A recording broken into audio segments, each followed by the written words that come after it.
you, Mr President. I seek leave to make a brief explanation before addressing a question to the Minister for Trade and Investment on the subject of international students.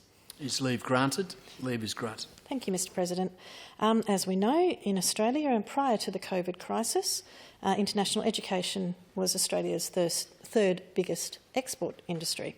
Indeed, the Minister boasted in local media late last year that there were some 36,367 late in 2019 of these international students in South Australia.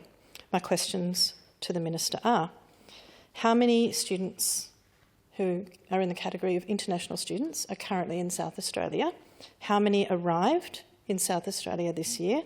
How many were given subsidies to do so after the pandemic was known?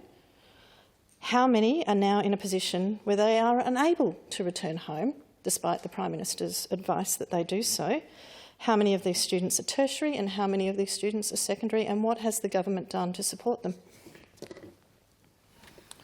Call the Minister for Trade and Investment. Thank the honourable member for her long list of questions, a number of which I'll have to take on notice, the actual details of the numbers that are here. I can report, Mr President, that as of the 29th of March there were 6,733 international students offshore who are unable to travel to Australia and commence their studies, and a substantial number of these students who are enrolled online and studying online, Mr President. And so I don't have the figures available for me, but I will take that on notice as the actual those that have received subsidies or positions after the coronavirus pandemic was declared or announced. But it's important to note the member opposite is actually very accurate, Mr President, that it is one of our biggest exports. The universities, and there's a sort of a combination of, in the sector, the universities account for about 50% of our international students. We've got the vet sector, we've got the English learning colleges, and we've got, of course, the secondary school sector.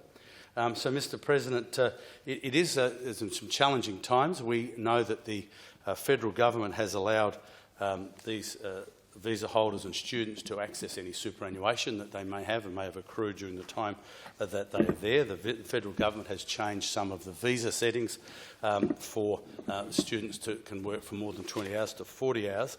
And so, Mr President, and we're working with the sector. The University of UniSA has announced a $10 million package. Flinders University has announced a $12.5 million package. I expect Adelaide University will be announcing something shortly.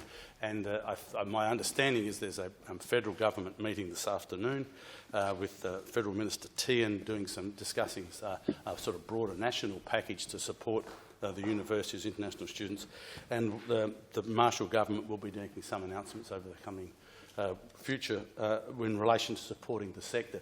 But the actual details that the member wants, I will have to take that on notice, Mr President. I think it is important to note that we do have a cohort of students that have lost their jobs. About 22% of the international students work in hospitality, and about 11% of them in retail, and a lot of them have lost their jobs. And so there is some financial difficulty that they're facing, and that's why I'm pleased that the federal government has allowed them to access some of their superannuation. And it will be a matter of making sure that we look after those students. We've given their parents and their countries an undertaking that while they're here studying, that we'll look after them and give them a good education, and certainly that will be the intention of the Marshall government to continue to support a very important sector, Mr President.